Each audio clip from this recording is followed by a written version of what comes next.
Welcome to Not Yet Christian. I'm your host, Jenny D. Whether you're curious about Jesus, new to faith, a cautious Christian, or questioning religion altogether, come on in and let's shift your baggage to a backstory with purpose. Well, hello, everybody. So welcome back to Not Yet Christian, and I am not your regular host today. So this is like a guest appearance. So apparently, I'm just going to say I must be a fan favorite. They have wrote into the show. They have put in the comments, we want more of Chaney. And here you go. You got me. Hello. Oh, wait, hang on just a second. Jen is interrupting me here. I know she promised she wasn't going to micromanage, but here we go. I have something to share. Okay. Why didn't they play cards on the ark? Why didn't they play cards on the ark? I have no idea. Because Noah was standing on the deck. Because Noah was standing on the deck.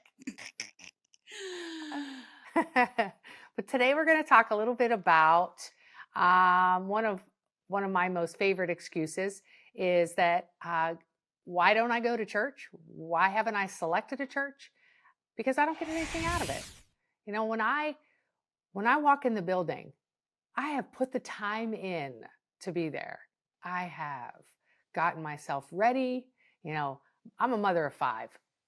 Now, all my kids are grown now, but at one point that was a struggle to get out the door, get everyone dressed, matching shoes on, and get in the building before it started and not make an interruption.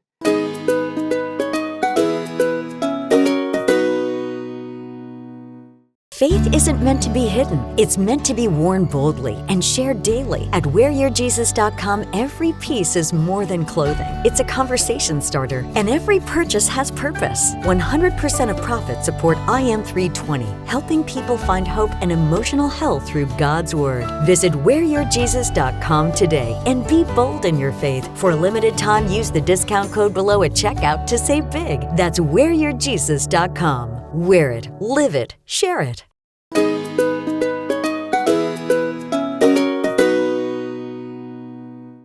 So when I walk in the door and I finally grace them with my presence, I want to get something out of this. I want to be fed by the Word. I want to walk out of that building knowing that in that 1 hour that I gave the Lord, that I was completely filled to the utmost. So I have to say that my struggle in adulthood now, finding a church on my own, I can select whatever one I want now. I've been very picky. I've had a lot of boxes that needed to be checked off. And one of the biggest ones is, what am I going to get from it? I don't necessarily need a full course, 3-course band. I don't need a ton of singing. I want to be fed. They need to give me something. Give me something for the time that I'm putting into this. And that is such backward thinking. To sit in that pew, to walk into that building with the attitude of, what are they going to give me? When in reality, that is so contrary to my own personal character. In my personal life and in my professional life, I tend to walk into any group, any volunteer opportunity with the attitude of, how can I be a blessing to somebody else today? How can I give back? What can I give them? How can I bless a person today?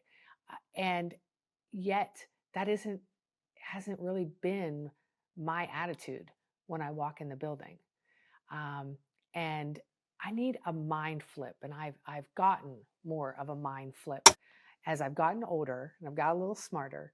But if this is an area that you kind of struggle with, so our verse today is from Philippians 2:4, and it says, not looking into your own interests, but each of you to the interests of the others. And so, it isn't just the pastor, their interests. Oftentimes when I walk into church, I might meet, a widow or another woman or gentleman that are just kind of lonely like me. And just having that opportunity to fellowship with them is a way that I can fill somebody else's cup when I walk in the building, instead of always being so greedy and wanting more for myself. So the explanation on that verse is sometimes church feels dry or not relevant, but God didn't design it to be all about what you get. Church is where we serve, encourage, and build up others. So when you shift from a consumer to a contributor, you'll find deeper joy and purpose. So many facets of our lives are in consumer mode. Me. What am I going to get out of this? When we approach things more in a contributor mindset, not only are we going to bless others, but we are going to be blessed as well. So the application steps, these are listed right in our app. Shift the perspective. Instead of asking, what did I get? Ask yourself at the end of that service, what did I give? Ask yourself at the beginning of the service, what can I give? Look outward. Notice around you who you can encourage, who you can pray for, or serve on Sundays. Maybe you don't have time to do a Sunday school class. Maybe you can't get into one of the programs that the church offers. Maybe your service can really just be meeting and greeting with people as they walk in the door, saying hello, asking them a little bit about their day, about their week. You'll find how much of a blessing that can be to others. Embrace the humility. Follow Christ's examples by putting others first. At the end of the day, it isn't all about me. The conclusion is, though, church isn't a spiritual vending machine. It's a family. When we step in with a heart to give, not just receive, we discover the joy and belonging and the blessing of serving others. And you are going to be so much further blessed when you give to others. I say it all the time. You can't outgive God. And that isn't just financial giving. There's so many other ways that we can be a servant for Him and give to others. So 3 takeaways from today is the church is about giving as much as receiving. Joy comes from serving others, not just being served. And what can I give? Mindset transforms your church experience. So if you're looking for a more impactful church experience, you're looking for that time where, wow, did I really get filled with the Holy Spirit? How much did you prepare your heart to be able to give? Give, open up that heart so that way it can be refilled again. It can be replenished again. And even if maybe today's message, you didn't think it really spoke to you, your service to others when you walk in that building is going to be what you need to fill you up for the rest of the week. And that's why we walk in the building, and that's why we attend church, to get ourselves prepared for the entire week that we're going to have ahead of us. So I am glad that you joined us today. And like I said, keep writing in to Jenny so I can be here more often and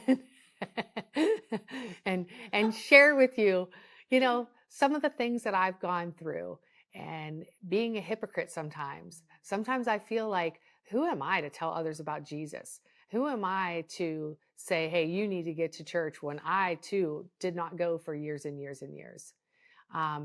But He isn't judging me based on my faults. He's judging me based on how I am recovering and how am I sharing the word about Him to others and leaving the baggage in the back.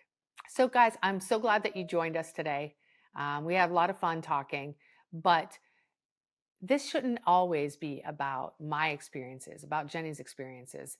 Share some of your excuses. Help us shape this podcast. You know better than others what we all need to hear, what has worked for you. Share with us some of your successes and some of your failures. Put those things in the comment. We want to hear from you in the good, bad, and the ugly. So have a good week, everyone. And we are looking forward to seeing you again next week. And it just may be me. You will never know. I am so glad you stopped by. If you felt encouraged today, we have more to offer. Not Yet Christian is just one of the resources provided by Immeasurably More 320, a nonprofit ministry. For additional resources, please visit immeasurablymore320.com and swing by our store at whereyourjesus.com. Join us again next week for another episode of Not Yet Christian. Don't forget to like, share, and subscribe.